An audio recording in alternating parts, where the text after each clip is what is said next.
Muito bem, meus caros irmãos, nós chegamos ao final de uma maratona de estudos no livro de Apocalipse. E como vocês acabaram de ouvir aquilo que eu disse aos filhos de vocês, esta última página tem recomendações importantíssimas para o povo de Deus, em todas as épocas, mas que aguarda a vinda do Senhor Jesus, que aguarda a consumação da história. O povo de Deus recebe uma recomendação no primeiro capítulo desse livro e no final, no último capítulo. E a recomendação é que são bem-aventuradas as pessoas que leem e as pessoas que observam e obedecem as palavras desta profecia. E essa repetição, ela não é casual, ela é uma repetição enfática do começo ao fim desse livro, porque ele foi dado, ele foi escrito, e não apenas ele, mas todo o conteúdo da Bíblia para o bem do povo de Deus, para direcionamento, para alerta, para animação da nossa esperança, para encorajamento, para consolo, para disciplina de cada um de nós. E são felizes as pessoas que olham para esse livro e contemplam aquilo que o Senhor nos apresenta neste livro. A história que nós vimos até aqui, anunciada profeticamente no livro, ela se concluiu no capítulo 21, início do capítulo 22. O povo de Deus, a cidade santa do Senhor, a igreja gloriosa, ela é recebida na glória e ela juntamente com o Senhor recebe uma nova terra, recebe uma nova dimensão de vida, uma nova conexão de vida, e nós todos vamos desfrutar da presença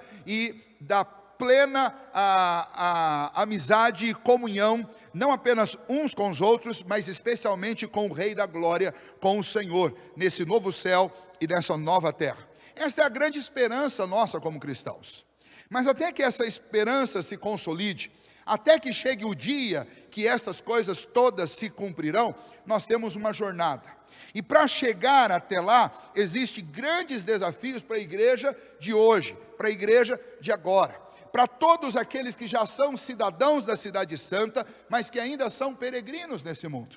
Esta é precisamente a nossa condição, o nosso estado. Somos cidadãos dos céus, somos cidadãos da nova terra, mas ainda estamos peregrinando nessa terra em destruição, nessa terra em ruínas, nessa terra em trevas. Qual deve ser a nossa tarefa diária? Qual é a recomendação do Senhor para nós?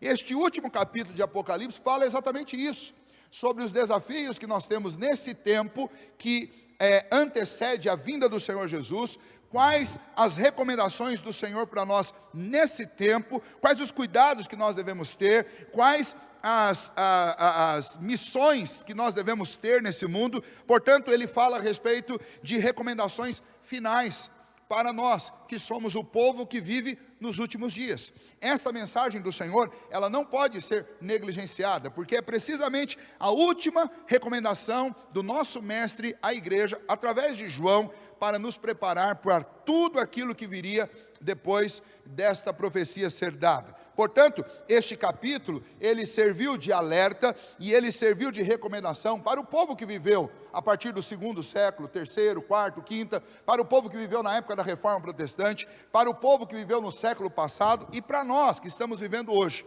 E para todo o povo de Deus que viverá até o dia da volta do Senhor Jesus. Esta recomendação precisa ser lida.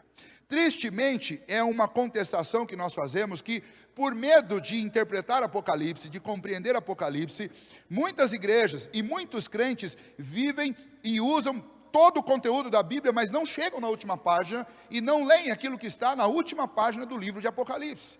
Não apenas deixam de concluir a leitura da palavra de Deus, mas principalmente deixam de observar as recomendações importantes que aqui são dadas.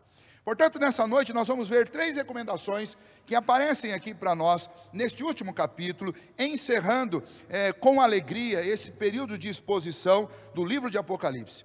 Se você está assistindo hoje, mas não conhece o conteúdo dos demais capítulos, todo o conteúdo dessa exposição está no nosso canal e você pode acessá-lo lá no YouTube e você poderá assistir e ouvir as mensagens desde o capítulo 1. E se você não teve a oportunidade de fazer isso antes, eu sugiro que você faça, use o seu tempo livre para que você acompanhe essa série de mensagens e ouça tudo aquilo que o Senhor falou conosco através desse texto bendito.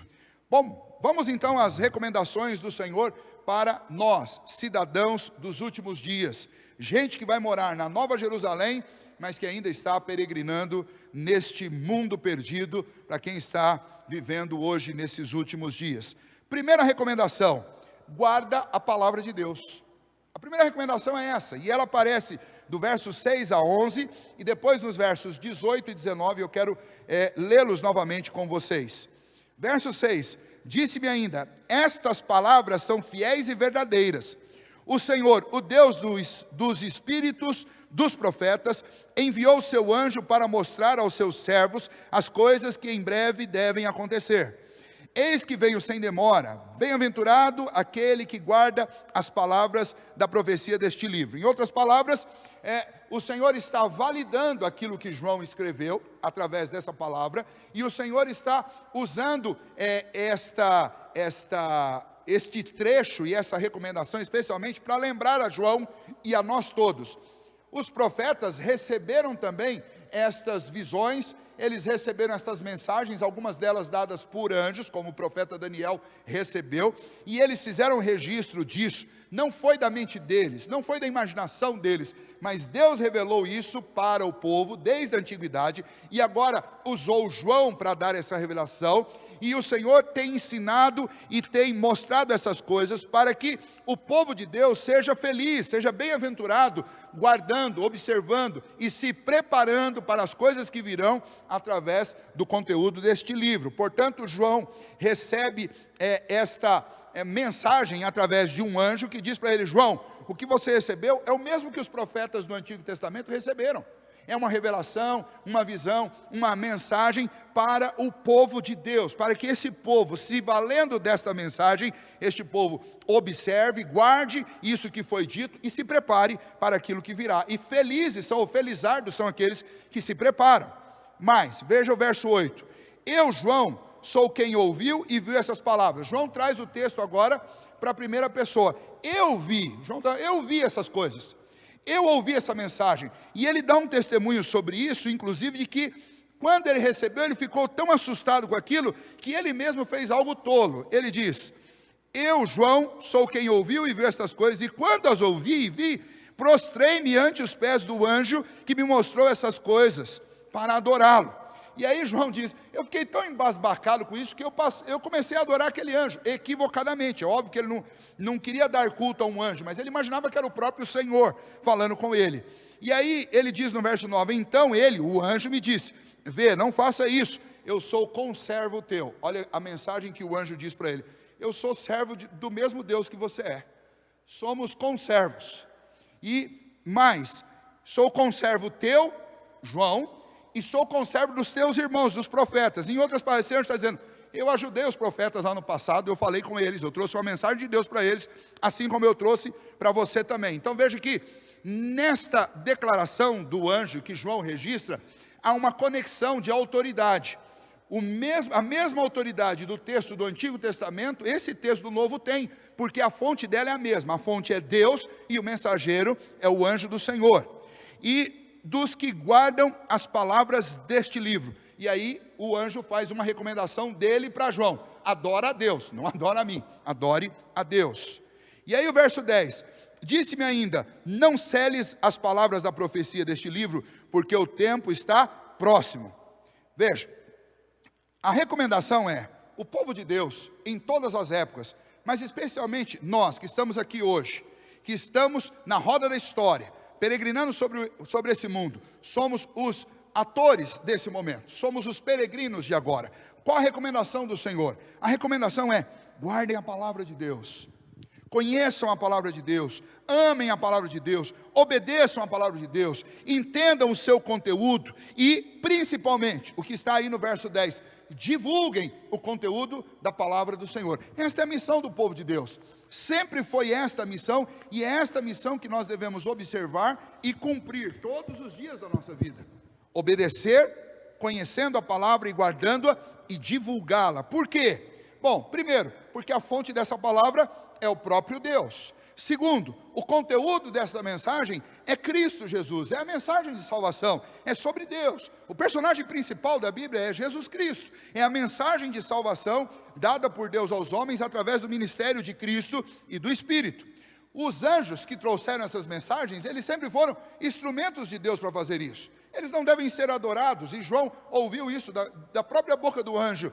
Mas eles foram instrumentos de Deus, conservos nossos, para nos ajudar a conhecer esta mensagem, para nos ajudar a conhecer o seu conteúdo e guardar este conteúdo. Jesus, que foi a testemunha de todas as coisas no seu tempo, ele também dá testemunho do Pai, e João agora dá testemunho daquilo que o Pai e o Filho lhe revelam através do anjo, através das visões e das mensagens. João, que também foi testemunho ocular da obra da cruz, da obra da crucificação, da obra realizada por Cristo Jesus, agora ele também é testemunho ocular desta revelação, desta mensagem que lhe foi dada, e ele transmite isso para encorajar a igreja, para animar a igreja, e especialmente no último capítulo, ele insiste com a igreja, que a igreja deve se valer desta revelação e desta mensagem. A igreja foi destinada a esse livro.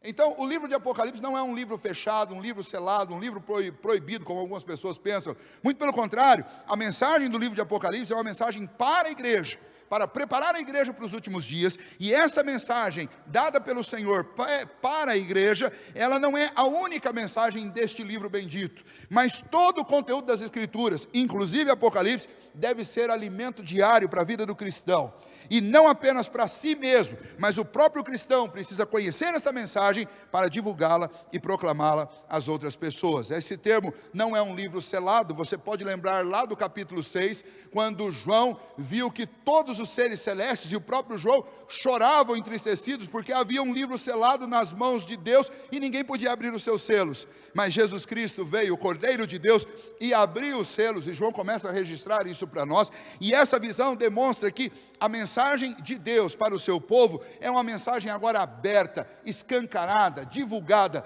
e a agência do Senhor para divulgar essa mensagem ao mundo é a igreja. Por isso que a igreja não pode se calar, por isso que a igreja precisa denunciar a injustiça, precisa anunciar a justiça, por isso que a igreja deve combater a mentira e ensinar a verdade, por isso que a igreja deve ensinar a salvação, por isso que a igreja precisa testificar a respeito da grandiosa salvação que temos em Cristo Jesus. Ainda sobre a palavra de Deus e o quanto nós devemos guardar e conhecê-la, os versos 18 e 19, eles dizem respeito também a essa mensagem de João e esse desafio para a igreja no final, nos últimos dias. Os versos 18 e 19 diz que eu a todo aquele, e aí é Deus falando com João, eu a todo aquele que ouve as palavras da profecia deste livro, testifico, se alguém lhe fizer qualquer acréscimo, Deus lhe acrescentará os flagelos escritos neste livro. E se alguém tirar qualquer coisa das palavras do livro desta profecia, Deus tirará a sua parte da árvore da vida, da cidade santa e das coisas que se acham escritas neste livro. João diz, vocês devem guardar, porque bem-aventurados são aqueles que guardam, aqueles que conhecem, aqueles que ensinam as palavras desse livro. Mas preste bem atenção, a esse livro nada deve ser acrescentado e dele nada deve ser tirado. Esta sempre foi uma grande tentação, inclusive do próprio povo de Deus, que muitas vezes, desavisadamente, ou por ignorância, ou talvez por má fé, realmente, de alguns que se infiltram na igreja como falsos mestres e tentam deturpar a verdade. E tentam mudar alguma coisa das Escrituras para torná-la mais palatável ao contexto da sua época. Algo que tem acontecido nos nossos dias. Nos nossos dias tem Bíblia para todo gosto. E de forma quase que inacreditável, surgiu há alguns anos atrás uma Bíblia que é politicamente correta. E essa Bíblia então, ela baniu de lá tudo aquilo que em tese parece ser machismo. Em tese parece ser algum tipo de misoginia, ou algum tipo de linguagem que incomode os ouvidos dos moradores do mundo no século 21, que não toleram verdades absolutas. E essa Bíblia foi totalmente deturpada, foi totalmente mudada. Essas coisas estão acontecendo nos nossos dias. Mas veja que na última página das Escrituras, ainda sobre esse dever nosso de guardar a palavra de Deus, existe uma recomendação nos versos 18 e 19, muito clara sobre isso. E aí nós podemos citar pelo menos dois movimentos evangélicos, ou dois movimentos que atingiram o povo evangélico, que tentaram de alguma maneira fazer isso que os versos 18 e 19 condenam. Nós temos o liberalismo teológico, o liberalismo na análise do texto, do criticismo bíblico, conhecido assim, que tentou de alguma maneira tirar tudo que é sobrenatural das Escrituras. Então, os liberais teológicos, eles vão ler Gênesis, por exemplo, e vão entender e vão ensinar que o que está lá em Gênesis nada mais é do que uma descrição em forma de lenda, de crônica, de conto, mas não um texto que seja absolutamente literal e que relate os fatos como eles de fato aconteceram. Esses críticos liberais, eles vão pegar cada evento sobrenatural da Escritura e vão tentar explicar de forma racional e vão tirar a sobrenaturalidade deles, porque eles tentam evitar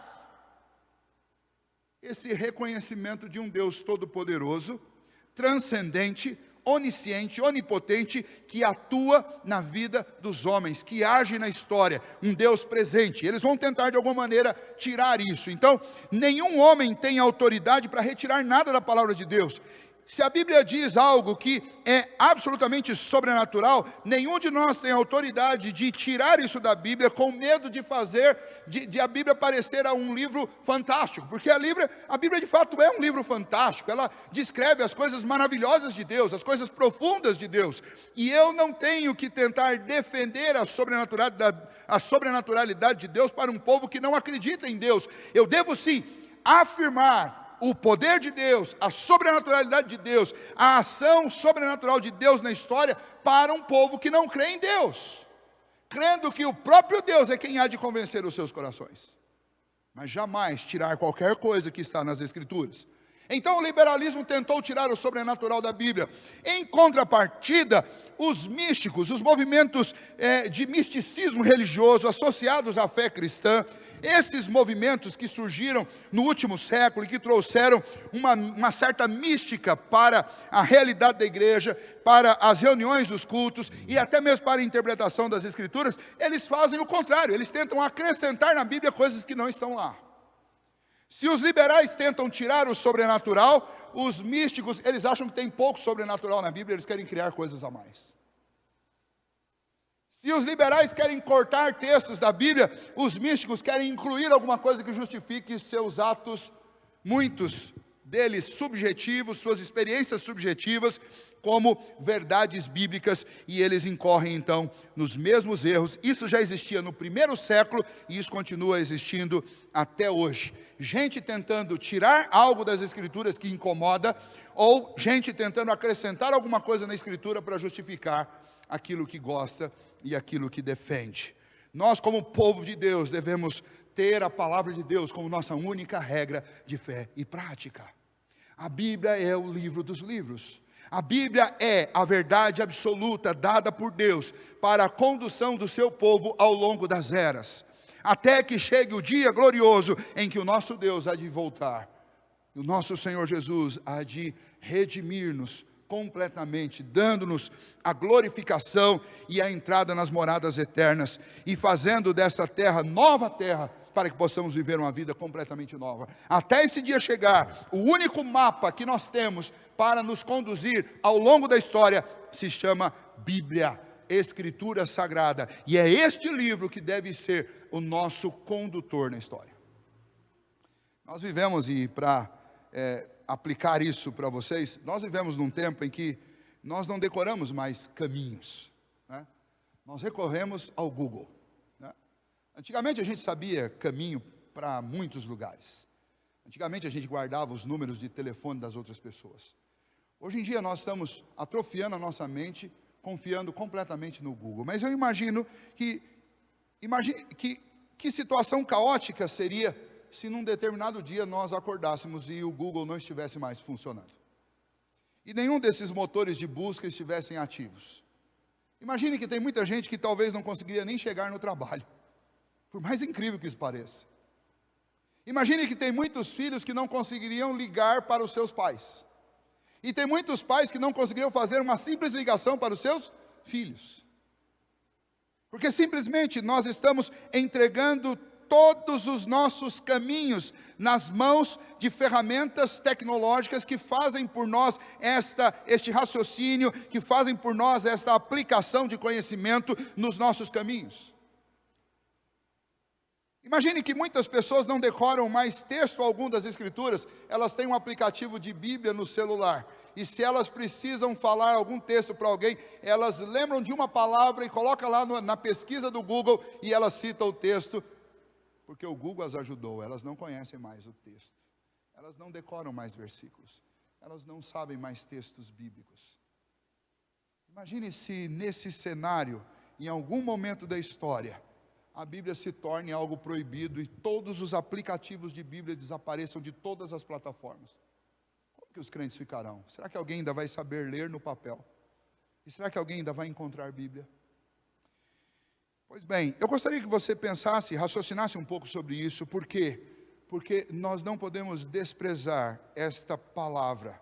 Ela precisa ser interiorizada. Eu não estou dizendo que, na história, inclusive isso já aconteceu, que os homens não tentem afastar a palavra do povo de Deus, inclusive tirando os livros físicos de papel, porque em alguns momentos da história, Bíblias foram queimadas, e aqueles que ousavam buscar esses textos também eram torturados e assassinados. Não duvide que isso possa acontecer de novo, mas eu não quero aqui vir amedrontar você, eu quero apenas que você considere isso. Qual o grau de comprometimento meu hoje com as Escrituras? Nesses dias difíceis, nesse mundo de trevas, qual o grau de comprometimento que eu tenho com a palavra de Deus, que é a única regra de fé e prática para a minha vida, que é o mapa para me conduzir nesse momento de trevas? Se alguma coisa acontecer no mundo e eu for privado de ter acesso a essa palavra, o quanto dela está dentro do meu coração, o quanto dela está dentro da minha mente, para que eu possa de alguma maneira atravessar esse deserto,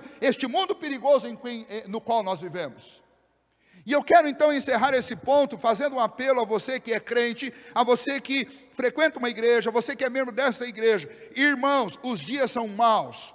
O apóstolo Paulo diz que vai alta a noite, e nós estamos andando no momento mais tenebroso da história. Não duvide que coisas podem acontecer, tendendo a nos afastar deste livro. Não apenas as coisas que nos afastam pacificamente deste livro, mas está bem próximo um tempo em que nós seremos afastados deste livro de forma intencional por um mundo que não tolera mais esse texto.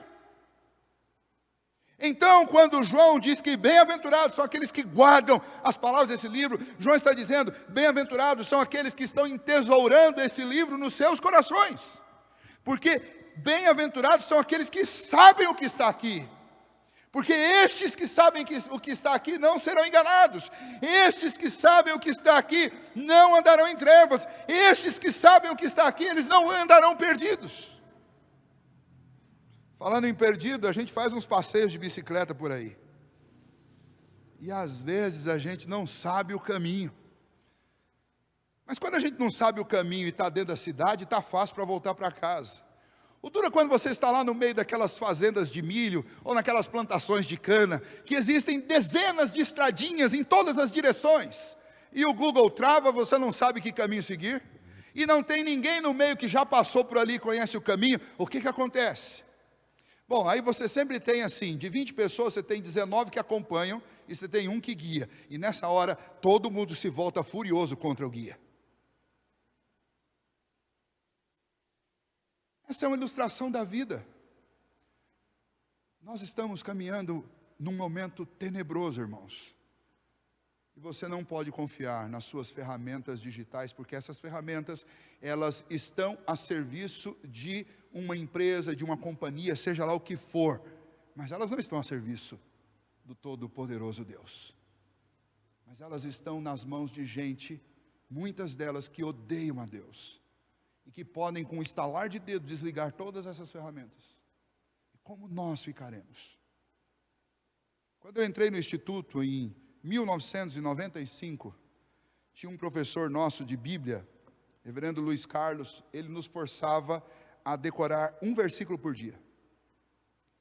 E essa talvez foi a atitude mais didática que eu pude desfrutar, tanto no período em que eu estava no instituto, quanto no período que eu estava no seminário. Porque os textos que a gente sabe de cor, a maior parte deles eu aprendi naquele período. Porque nós éramos forçados a fazer isso. E o argumento dele era sempre esse. Ele fala, o que você guardar na sua mente, ninguém pode tirar de você. Mas um livro de papel podem tirar de você. Naquela época nem existia aplicativo. Mas se ele estivesse, e talvez ele fale isso para os seus alunos hoje, ele diz, os aplicativos podem ser desligados. Os computadores podem ser desligados. A Bíblia pode ser apagada nas redes. E o povo de Deus não pode ficar sem esse livro. Porque é o nosso mapa. É o nosso livro, é o nosso direcionamento. Apenas um dado importante para você, até para deixar isso ainda mais perceptível. Nós temos visto no mundo um movimento nos últimos anos, movimentos que normalmente eles surgem com uma defesa plausível. Eles têm plausibilidade. Um exemplo deles, um movimento que busca corrigir atos que são atos violentos e injustificáveis da história, como homens escravizando outros homens. Pois bem, vejam, nos Estados Unidos, por exemplo, você tem vários monumentos a pessoas importantes da história, que foram personagens do estabelecimento de um Estado livre, de se libertar da colonização inglesa, personagens importantes que foram responsáveis pela escrituração de uma Constituição, personagens que defenderam a liberdade das pessoas, a liberdade do cidadão norte-americano, como no nosso país também. Mas agora existe um olhar lançado para trás, que diz assim, não, mas esses caras da história aí, eles tinham escravos na fazenda deles. Então como é que a gente pode ter um monumento na frente do nosso Congresso a uma pessoa, um personagem da história, que por mais que tenha sido importante na história americana, ele tinha escravos? A presença dessa estátua aí é uma ofensa à memória dos escravos. Vamos fazer o quê? Tira a estátua. Isso está acontecendo no mundo inteiro. Ou seja, é uma tentativa absurda de implantar sobre uma imagem, uma bandeira, um movimento que não era real nos seus dias, que não existia nos seus dias. E é a tentativa de você esconder uma face rude da história, que nem sempre é observada por aqueles que olham e que veem um monumento como uma estátua, que tão somente nos remete a um feito histórico, mas não à vida pessoal e particular daquela pessoa. Mas isso está acontecendo no mundo. Então, na Europa tem estátuas sendo tiradas de muitos lugares. Aqueles dorsos colocados em praças são tirados, por quê? Porque um era escravagista, porque o outro era misógino, e essas bandeiras são levantadas hoje em dia. E todas as vezes que eu vejo uma notícia dessa, eu fico pensando, quanto tempo esse povo vai levar para chegar na Bíblia? Porque se estão arrancando monumento da frente de prédios históricos, se estão tirando dorsos de praças, quanto tempo levará para que essa sociedade comece a ler a Bíblia e ver quanto a Bíblia difere da mentalidade e do comportamento das pessoas do século 21? Quanto tempo esse movimento vai levar para atingir as igrejas? Então guarde uma coisa, meu irmão, se na última página da Bíblia está uma recomendação para que você guarde as palavras deste livro, que você conheça as Escrituras, que você interiorize as Escrituras, isso não é por um acaso, você precisa fazer isso, nós precisamos fazer isso. Então eu preciso voltar a decorar as Escrituras, eu preciso conhecer as Escrituras, e eu preciso viver amoldado às Escrituras, porque é a única referência que eu tenho para atravessar esse deserto, para atravessar essa noite escura, é a palavra de Deus. Segunda mensagem para aqueles que vivem nos últimos dias, recomendação de João e da palavra do Senhor, para que nós possamos enfrentar os desafios desse tempo. Lembre-se, o Senhor Jesus vem para julgar o mundo. Ou seja, a igreja não pode perder de vista o motivo do último dia. O último dia existe para juízo. Ou seja, o Senhor Jesus, quando Ele voltar, Ele não voltará mais como o Nazareno. Ele não voltará mais como aquele homem de dores, que foi pregado numa cruz do Calvário, mas Ele vem como o Rei dos Reis, o Supremo Juiz, para julgar o mundo. Nesse dia, não haverá mais mudança de comportamento, porque nesse dia o Senhor dará o justo pagamento para cada um dos homens, de acordo com as obras que fizeram. Nesse dia, o critério para a salvação será tão exclusivamente as obras. Para os cristãos, as obras do Cordeiro. Ou seja, nesse dia, todo o povo de Deus, aqueles que creram em Cristo Jesus, eles serão declarados salvos e absolutamente justificados por causa das obras de Cristo Jesus. E eles receberão, nós receberemos galardões em função daquilo que nós trabalhamos em nome de Cristo Jesus. Aquilo que nós fizemos no reino de Deus. Ou seja, Deus há de recompensar o seu povo. E por isso que cada um de nós é desafiado sempre na Escritura, para que nós frutifiquemos no reino de Deus. Do outro lado, aqueles que serão condenados, eles serão condenados por causa das suas próprias obras. Por quê? Porque eles não creram em Cristo Jesus, o único caminho de salvação. Portanto, eles não têm a justiça de Cristo sobre si, eles não têm o perdão dos pecados, e eles terão que responder diante de Deus, diante da santidade, da justiça do Senhor. Aqui é representado pela figura de Cristo Jesus, o Supremo Juiz, o Rei da Glória, e eles diante desse tribunal, no qual Jesus Cristo é juiz, eles não poderão mais apelar à graça salvadora, eles não poderão mais abrir o salmo, abrir os evangelhos e dizer: o Senhor fez um convite, vinde a mim todos vós que estáis cansados e sobrecarregados, porque nesse dia o Senhor Jesus diz: mas agora eu sou juiz, agora eu não sou mais advogado. E nesse dia, os homens que continuaram a praticar a injustiça, que continuaram a viver de forma imunda, os homens que continuaram a viver na mentira, eles serão condenados. Nós não podemos perder de vista, a igreja não pode perder de vista, por dois motivos. Primeiro, para que a igreja não desanime diante das injustiças que são protagonizadas em todos os cantos do mundo. Para onde nós olhamos, existe injustiça sendo protagonizada. E muitas vezes passa-nos a impressão de que a história corre solta, que Deus perdeu as rédeas da história e que os homens, na sua injustiça, venceram o próprio Deus. A igreja de Cristo não pode perder de vista que o Senhor Jesus virá e Ele virá julgar este mundo.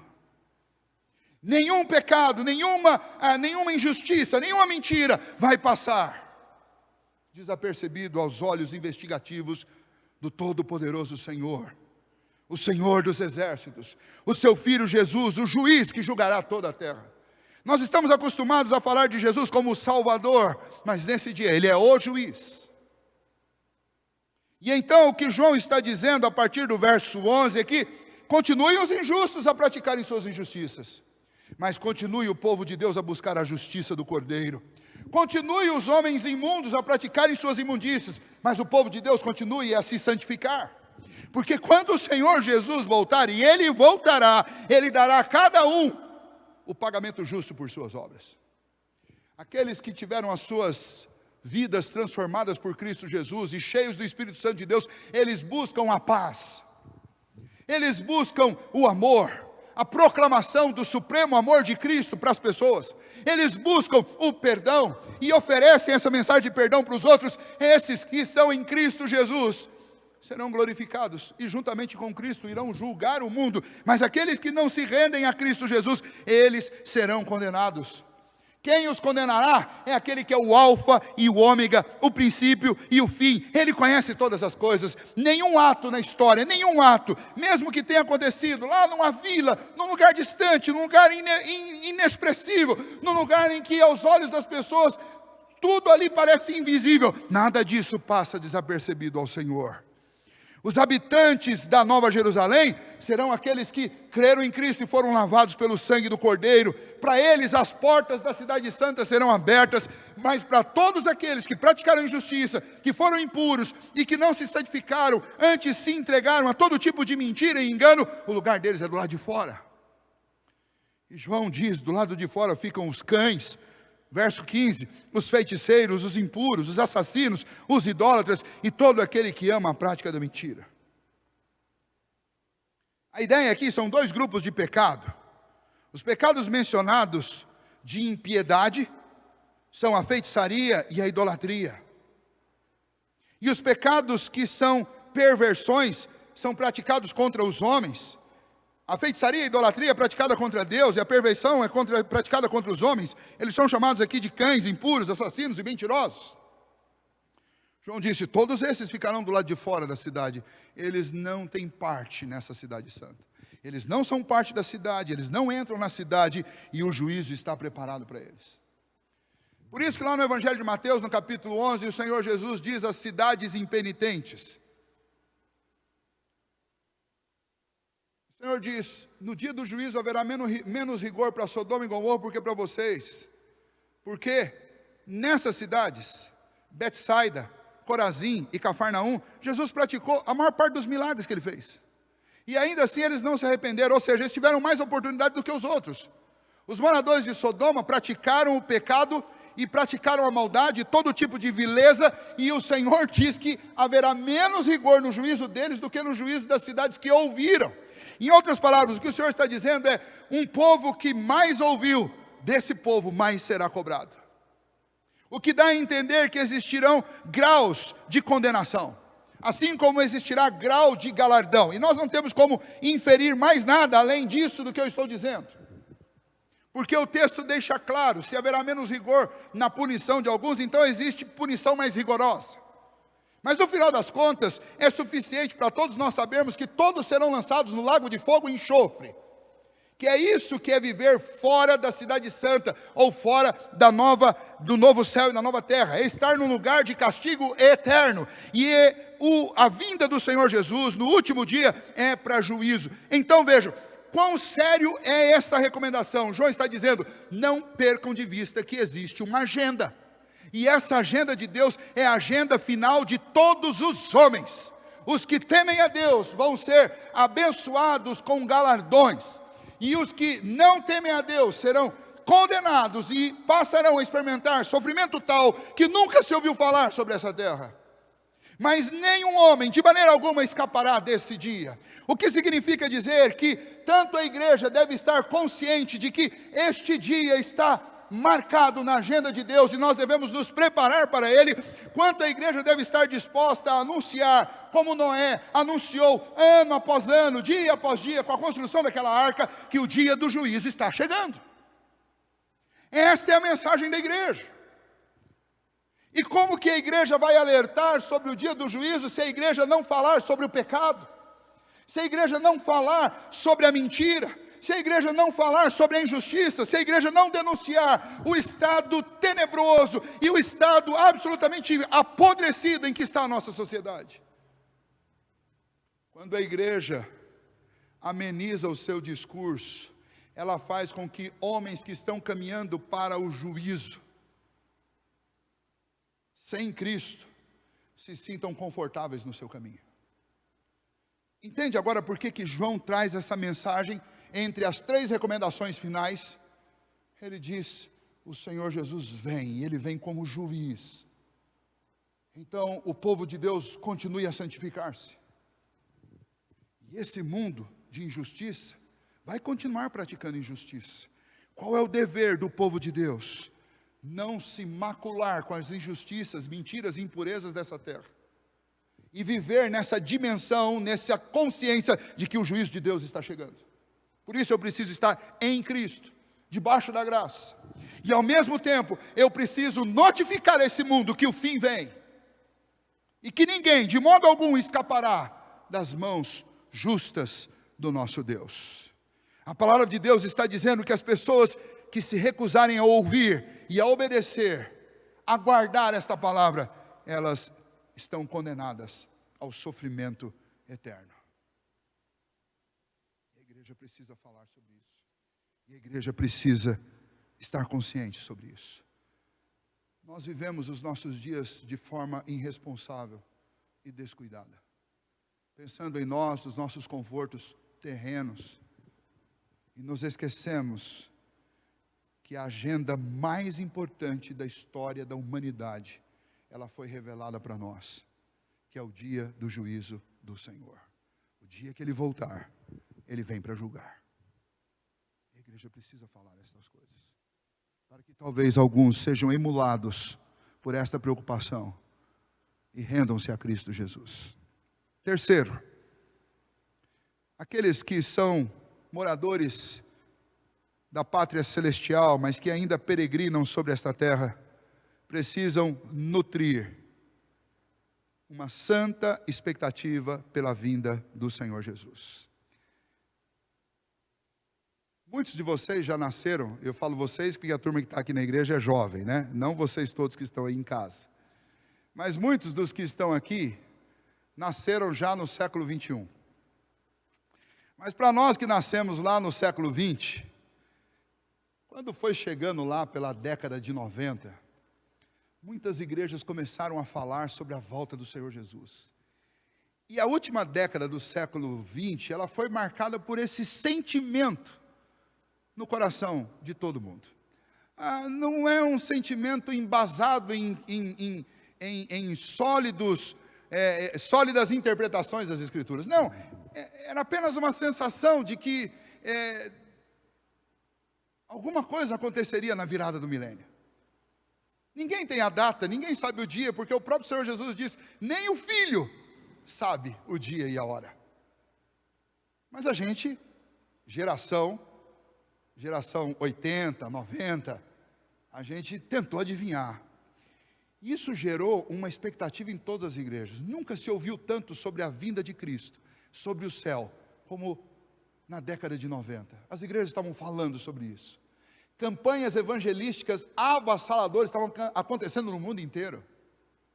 Estádios lotados para ouvir aqueles pregadores televisivos que inclusive visitaram o nosso país. E milhares de pessoas eram convertidas na expectativa de que a vinda do Senhor Jesus aconteceria naqueles dias. Talvez no dia 31 de dezembro de 1999. Depois a gente descobriu que o milênio virava só no 31 de dezembro do ano de 2000. E aí a gente teve que protelar a expectativa mais um ano. Mas ainda havia uma esperança. Quem sabe fosse. E os anos passaram e nós já estamos aí iniciando a terceira década do século 21. Mas sabe algo de bom? E eu lembro isso porque eu fui adolescente e jovem nesse período. Sabe algo que isso fez de bom na nossa vida? Tirou os nossos olhos desse mundo e fez a gente contemplar o céu, pela fé. Fez a gente ter essa expectativa. E essa é sem dúvida nenhuma a expectativa mais honesta, justa e louvável para a vida de um cristão. É a expectativa do novo céu e da nova terra. Gente, nós não somos desse mundo. A palavra de Deus diz que nós somos peregrinos nessa terra. Por que nós não somos desse mundo, pastor? Deus fez o Éden aqui, nos colocou para morar aqui, o nosso domicílio é a terra. Sim, mas essa terra não é mais o que ela deveria ser. Por causa dos nossos pecados, nós também não somos o que nós deveríamos ser. E esse mundo foi arruinado pelo pecado. Ele deixou de ser nossa pátria. E o nosso Rei, o nosso Senhor, Ele nos prometeu que Ele nos daria uma pátria nova. Foi assim que Abraão contemplou as promessas de longe, como diz lá na carta aos Hebreus, sem contudo ter visto acontecer o que ele tanto almejava. Ele contemplou de longe.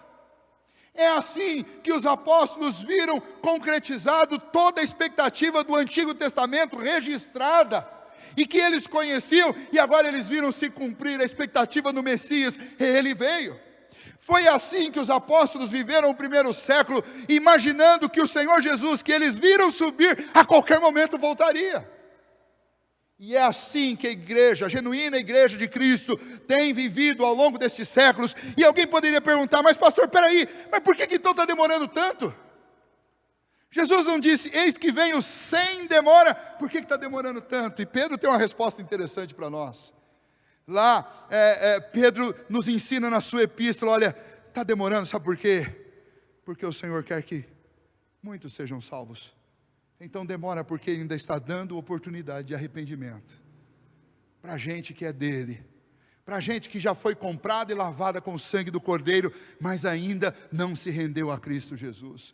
Todo esse tempo que passou até aqui é uma oportunidade do Senhor para que aqueles que ainda não creram em Cristo Jesus se arrependam.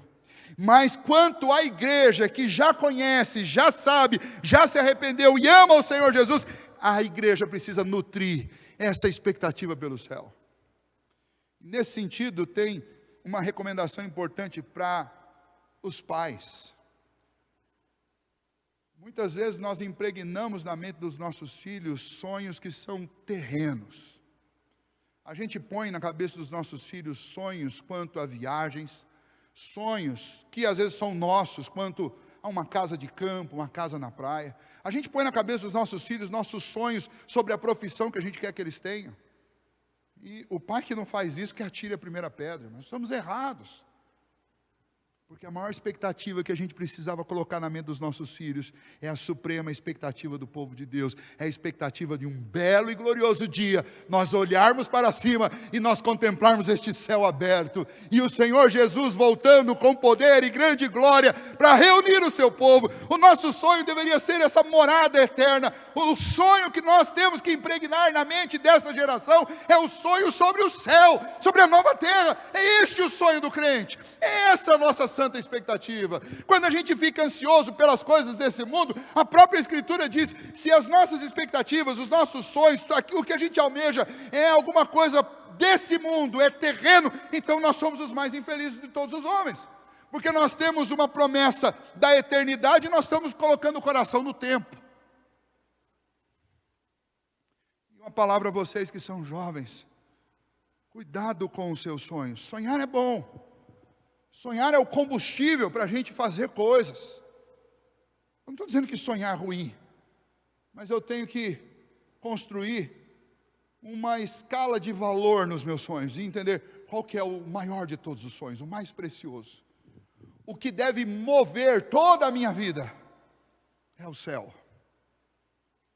Aí depois eu posso ter outros sonhos aqui, mas nenhum deles vai direcionar a minha vida, porque o que direciona a minha vida é aquilo que eu mais almejo. E a noiva do Cordeiro, a igreja de Cristo, almeja ver o seu noivo vindo ao seu encontro, vindo lhe buscar. É por isso que nós labutamos, trabalhamos, esperamos. É por isso que nós sofremos. É por isso que nós choramos, é por isso que nós oramos, é por isso que nós perseveramos, é por isso que nós buscamos a presença de Deus, é por isso que nós buscamos a presença do Espírito de Deus, é por isso que nós evangelizamos, é por isso que nós enfrentamos um mundo de mentira, porque seria muito mais fácil nos calarmos. Nós enfrentamos e nós esperamos e nós lutamos e nós suportamos, porque sabemos o que nos foi preparado. Nós somos como um grande barco, uma grande nau, que lançou a sua âncora na eternidade, e nós estamos sendo atraídos para lá, dia após dia, e faça chuva, ou faça sol, venha tempestade, ou mar revolto, nós sabemos que a nossa âncora, que é Cristo, vai nos conduzir até lá em segurança. Essa é a expectativa da igreja. Se uma igreja parar de falar sobre o céu, ela morreu. Se um povo crente deixar de ter expectativa pelo céu, esse povo morreu. A igreja é do Senhor Jesus. E o que ela mais deve almejar é encontrar-se com o seu Senhor. É por isso que nós o louvamos. É por isso que nós o adoramos. É por isso que nós lemos as Escrituras. É por isso que nós esperamos. Com paciência aguardamos. Porque cremos naquilo que não pode ser visto. Pela fé, nós cruzamos todas essas tormentas, essas fronteiras da vida, até que a gente chegue na nossa mansão, na nossa casa, na nossa cidade santa, no lugar onde viveremos por toda a eternidade. E então Apocalipse termina com o versículo 20, onde o Senhor Jesus nos traz esta mensagem. João diz: aquele que dá testemunho destas coisas diz, ou seja, o Senhor Jesus que nos mandou essa mensagem e testificou sobre a veracidade de todas essas coisas, ele diz: certamente venho sem demora. E João diz: amém. Vem, Senhor Jesus. Amém. Vem, Senhor Jesus. É isso que a igreja tem que cantar. Amém. Vem, Senhor Jesus. Hosana, Hosana, ao Senhor, ao Rei. Então João diz: a graça do Senhor Jesus seja com todos. E João termina impetrando a bênção e dizendo que o Senhor nos cubra com a sua graça, para que a gente consiga cumprir esta missão, enfrentar esses desafios, obedecer aquilo que o Senhor Jesus nos ensina. Senhor, esse é o nosso maior desejo, Pai, ver um dia o Teu Filho descendo sobre as nuvens com poder e grande glória. Ó Deus, nós temos que confessar diante do Senhor que esse mundo nos cansa, Deus. As coisas são difíceis aqui. E não poucas vezes, ó Deus, esse cansaço todo, ele vai acumulando sobre o nosso coração. E a gente vai perdendo o foco, ó Deus. E a gente começa a olhar para esse mundo, para as coisas. E não poucas vezes a nossa esperança esmorece. Mas, Senhor, nessa noite nós queremos Te agradecer.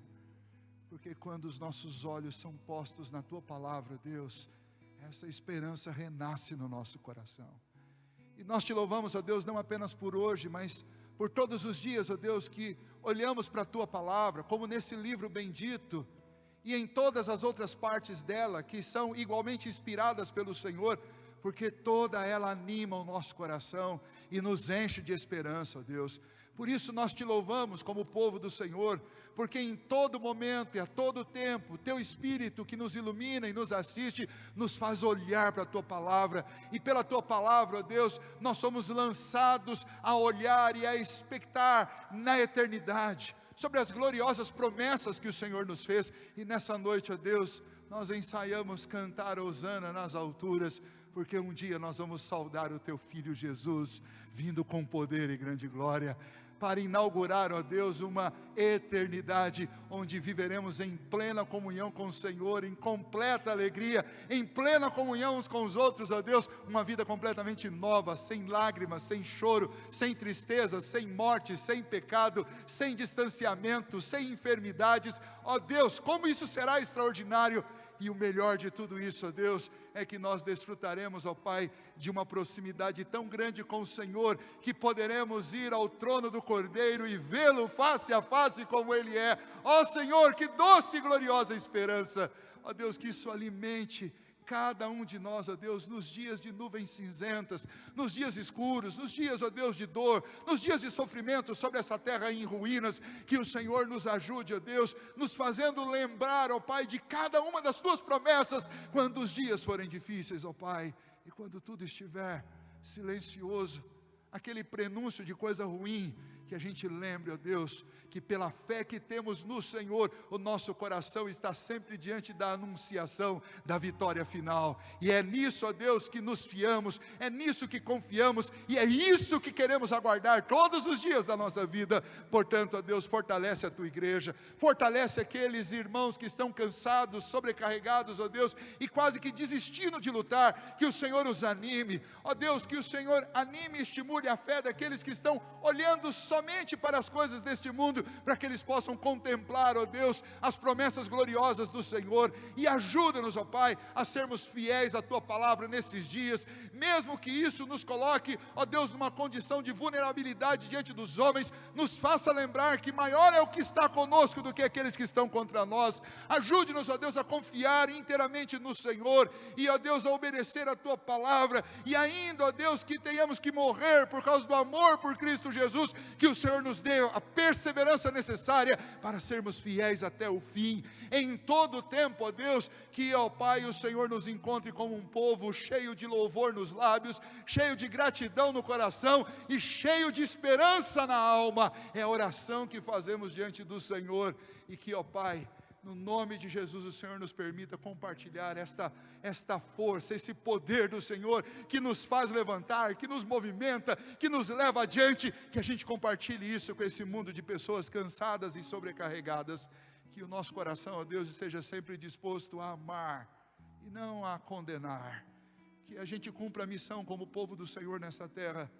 que é a missão, ó Deus, de proclamar as boas novas, a boa notícia, até o dia do julgamento, até o dia final, que até lá o Senhor nos ajude a vermos a santificação da nossa vida, e, ó Deus, o crescimento do reino do Senhor e a expansão dele através da mensagem de boa nova do Evangelho, que denuncia o pecado, mas oferece graça, amor e perdão.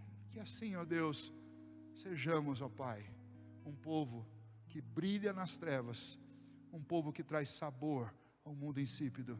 Que assim, ó Deus, nós cumpramos a missão que o Senhor nos deu neste mundo. Oramos a Ti nesta noite, agradecidos por tudo, em nome do Senhor Jesus, amém. Que a graça do nosso Senhor e Salvador Jesus Cristo, que o amor de Deus, o nosso Pai, a comunhão, o consolo e a direção do Espírito do Senhor, seja sobre cada um de vós, hoje e para todo sempre, amém.